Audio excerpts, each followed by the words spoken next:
네, 재창당 수준의 혁신을 도출하겠다던 정의당. 2달 앞으로 다가온 총선에서 녹색당과 선거연합을 결성했습니다.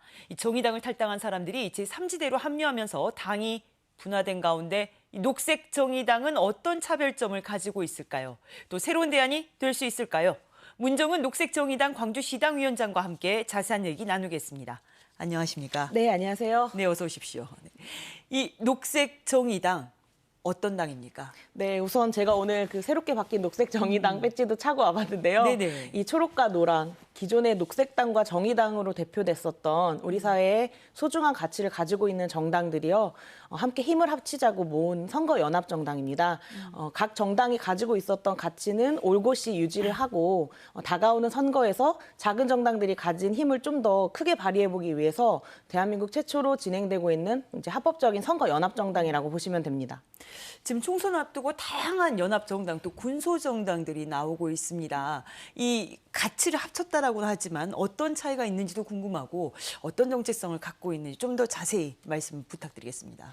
우선 국민들 보시기에는 너무 많은 정치권의 이동이 있기 때문에 굉장히 이제 헷갈리고 혼란스러우실 것 같은데요. 기존에 이제 삼지대 쟁탈을 두고 다투고 있는 정치 세력들은 국민들 보시기에는 이제 이른바 이준석 신당, 이낙연 신당, 뭐 금태섭 신당 등으로 주요 정치인의 이름들로 이제 호명되고 있습니다. 네. 그런데 정의당과 녹색당 같은 경우에는 그동안 진보정당으로서 우리 사회의 노동의 가치라거나 소수 약자들의 가치를 지키기 위해서 또는 기후위기의 절체절명한 상황 앞에서 대응하기 위한 것을 가장 큰 목표로 정치 활동을 해왔던 정당들입니다. 그래서 녹색당과 정의당은 특히나 가치연합 기반의 정책 중심 정당이다. 이렇게 시민들께 호소드리고 말씀드리고 있습니다. 이 가치 연합 중심이라고 말씀을 하시는데 그러면 선거가 끝나고는 어떻게 되는 건가요? 네, 아무래도 지금의 정당법상의 여러 한계도 있다는 점을 솔직히 말씀드릴 수밖에 네. 없는데요. 지금은 정의당을 거점으로 해서 녹색당의 주요 정치인들이 입당해서 활동하는 선거연합의 형태입니다. 우리나라의 정당법이 이중당적을 금지하고 있기 때문인데요. 네. 그래서 선거가 끝나면 녹색당의 후보로 이제 당선된 국회의원이 있을 경우에 네네. 기존의 녹색당으로 다시 돌아가시게 됩니다. 다만 녹색당과 정의당, 녹색정의당의 이름으로 함께 공동행보라거나 정책연합이라거나 싱크탱크를 구성해서 그동안 우리가 약속했었던 것들이 차질 없이 진행될 수 있도록 하는 공동의정 활동들이 약속되어 있습니다. 이걸 여쭤볼 수밖에 없는 부분인데 천호선 전 대표를 비롯해서 배복주 전 부대표 그다음에 류호정 의원 등 이 많은 분들이 지금 제3지대로 떠나가고 있는 분위기입니다. 어떻습니까? 내부 위기감 어느 정도인지 궁금합니다. 네, 특히 말씀해 주셨던 우리 천호선 대표님은 제가 또 부대표였었습니다. 그래서 당에 여러 의견 그룹을 가지신 분들 상관없이 정말 존중받던 분이셨고 존경하는 분이셨는데요. 사실 이렇게 귀 기울이고 수용해야 될 부분도 저는 상당 부분 많다고 생각을 합니다.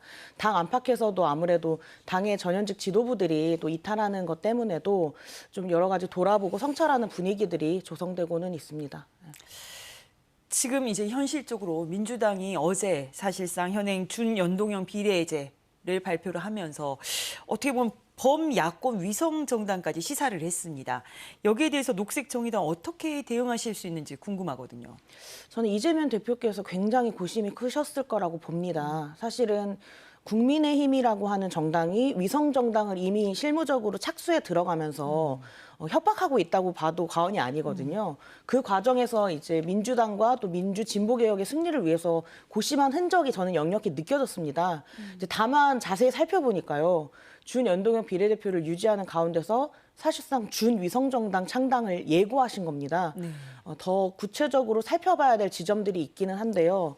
사실상 이렇게 국민의힘이 위성정당을 만들고 민주당이 준위성정당을 만들 경우에 2020년 총선 때처럼 준연동형 비례대표제의 효과는 사실상 발휘되기가 어렵습니다.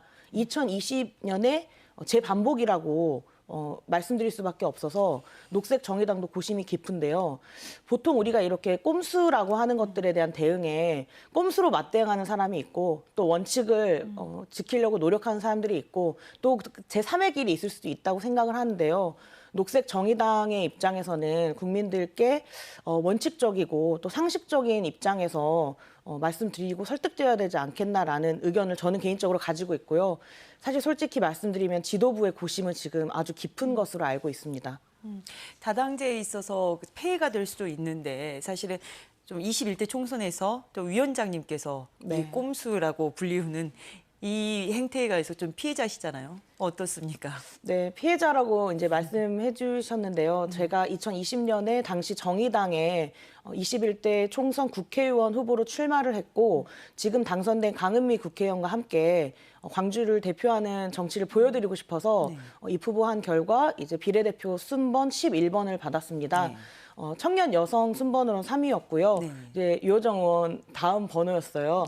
그래서 좋은 정치를 보여드릴 수 있는 좋은 기회였다고 생각을 하는데 국민의힘의 위성정당이 출연하고 또 맞불로 민주당의 위성정당들이 나오면서 당초 당선 권역으로 생각했던 번호들이 줄어들면서 제가 목표했었던 성과를 내지 못했고 또 아쉽게 의회 진출을 하지 못하게 되었습니다. 저는 이런 방식으로 제도를 계속 형해화하는 과정들이 반복되면 저는 국민들이 이제 정치를 다시는 쳐다보지 않고 외면하시게 되는 아주 무서운 시간들이 다가오고 있다고 생각합니다. 네, 그렇다면 녹색정의당 이번 선거 전략은 무엇이고 또 광주 전남에서의 차별적인 전략이 있으신지 궁금합니다. 네, 특히 이번에 녹색정의당 같은 경우에는 시민들 눈높이에서 꼭 필요한 후보들을 저희가 공천했습니다. 우리 광주 지역의 서구 의뢰 강은미 후보 같은 경우에 구의원 때부터 검증되었었던 국회의원입니다. 그리고 광산을 같은 경우에도 소상공인 자영업자분들 편에서 대안을 만들고 그분들의 삶을 대변하기 위해서 노력해왔던 후보인데요. 이번 녹색정의당의 후보들은 이처럼 시민들께 일찌감치 검증받았던 그런 알토란 같은 후보들이 출격을 준비하고 있다는 말씀 거듭드립니다. 알겠습니다. 이 녹색정의당 광주 전남에서의 독자적인 입지를 다지실 수 있을지 주목해 보겠습니다. 오늘 나와주셔서 감사합니다. 네, 고맙습니다. 네.